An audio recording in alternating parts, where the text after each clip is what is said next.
E vërtet. General Kastrati, të njëjtën pyetje kam edhe për ju, po ndoshta e di përgjigjen tuaj. Duket si peshherë hapësirat shqiptare, por mbi të gjitha Kosova, është sanduiç mes Shteteve të Bashkuara të Amerikës nga njëra anë dhe Europës perëndimore nga ana tjetër, siç e analizuam. Ju si e shihni mënyrën se si duhet sillet Kosova si shtet për të përfituar maksimumin nga të dy këta faktor dhe të ecë përpara në integrim në Bashkimin Evropian, por edhe në NATO, në partneritet të ngushtë dhe me Shtetet e Bashkuara të Amerikës? Partneri jonë strategjik i Republikës Kosovë janë Shtetet e Bashkuara të Amerikës dhe profesori e tha shumë qartë dhe ne asnjë mënyrë nuk guzojmë të ipum kësaj vije dhe këtyre interesave tona, mirë po si synim kryesor i Republikës Kosovës është antarësimi në Bashkimin Evropian dhe në NATO, mirë po e gjitha kjo mund të ndodhë vetëm duke e përmbyll procesin e dialogut mes Republikës Kosovës dhe Republikës së Serbisë. Unë pajtohem me parafësit që dhe është imediate dhe është shumë e nevojshme dhe shumë e rëndësishme që Kosova dhe Shqipëria ta kenë një strategji kombëtare, jo vetëm të politikës së jashtme, por duhet ta kenë një strategji kombëtare edhe ushtarake, avancimin e aleancës që ne kemi tani veç të nënshkruar mes Republikës Kroacisë, Shqipërisë dhe Kosovës, dhe e dim fare mirë që në disa vitet e kaluara e kemi dy kryeministra që fatkeqësisht mes vete nuk kanë pas komunikim, nuk kanë folur dhe ne mendoj që me këto sjellje të politikës aktuale edhe në Shqipëri edhe në Kosovë jemi duke shkuar mbrapa avancimit të interesave të shqiptarëve, qoftë në Bashkimin Evropian, por qoftë edhe në marrëdhëniet me Shtetet e Bashkuara të Amerikës. Dhe për këtë qëllim unë mendoj që ne bashkarisht do të duhej që më në fund të ulemi të përpilojmë një strategji përballë të politikës së jashtme, të punojmë në avancimin e marrëdhënieve apo përafrimit apo ngritjes më shumë të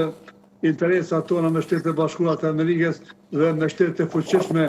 të Bashkimit Evropian, siç është Britania e Madhe, Gjermania, Italia, Franca e tjera, por duke mos i përjashtuar shtetet tjera qendrore të Bashkimit Evropian. Kosova, e cekur dhe profesor Bityqi, është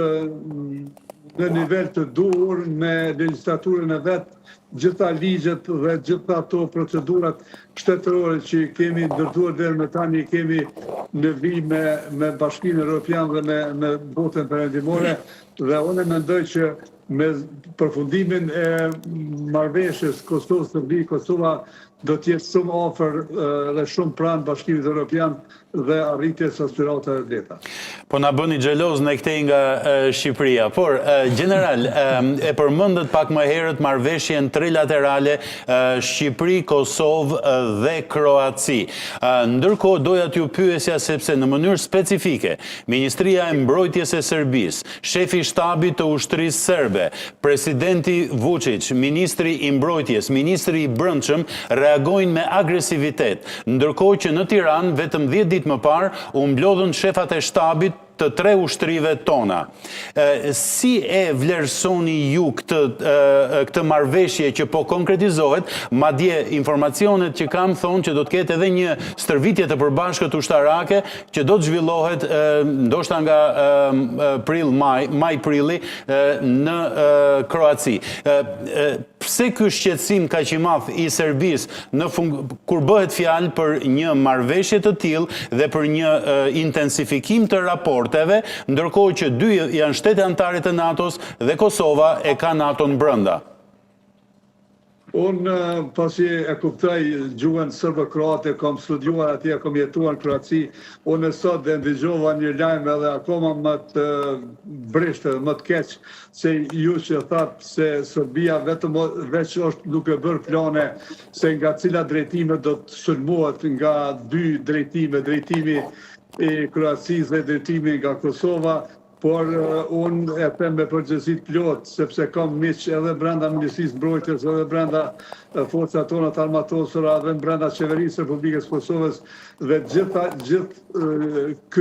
kjo punë që është bërë deri më tani në aleancën ushtarake mes 3 shteteve është bërë për të mirën e rajonit, për stabilitet, jo për të sulmuar Serbinë, mirë po Serbia e di fare mirë që ka probleme të shumta brenda territorit vet, ka probleme politike, ka probleme ushtarake, tash sfundi e ka futur edhe shërbimin ushtarak të detyrueshëm, sepse një numër shumë i madh i pjesës aktive që ka pasur deri më tani janë duke braktisur ushtrinë për arsye edhe ekonomike,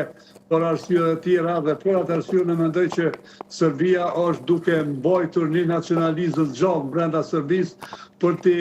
larguar vëmendjen e popullatës vet nga problemet aktuale që ka. Kosova, Shqipëria dhe Kroacia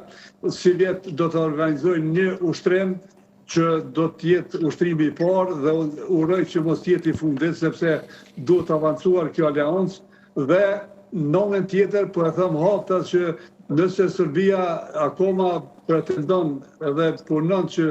të merr territore që është mësuar dhe të kaluaren, kjo aleancë sigurisht që do të del përballë dhe nuk do ta lejoj që Serbia të jetë faktor destabilizues siç ka qenë deri më tani. Dhe unë uroj dhe tifoj maksimalisht që këto 3 shtete të avancojnë këtë aleancë dhe që mos lejojnë Serbinë, sepse Serbia është i vetmi shtet që në Ballkanin Perëndimor është duke luajtur një politikë destabilizuese dhe deorientuese sa i përket të shteteve përreth. General Kastrati, ju falenderoj jashtëzakonisht shumë për kontributin tuaj në këtë emision. Jam shumë mirënjohës.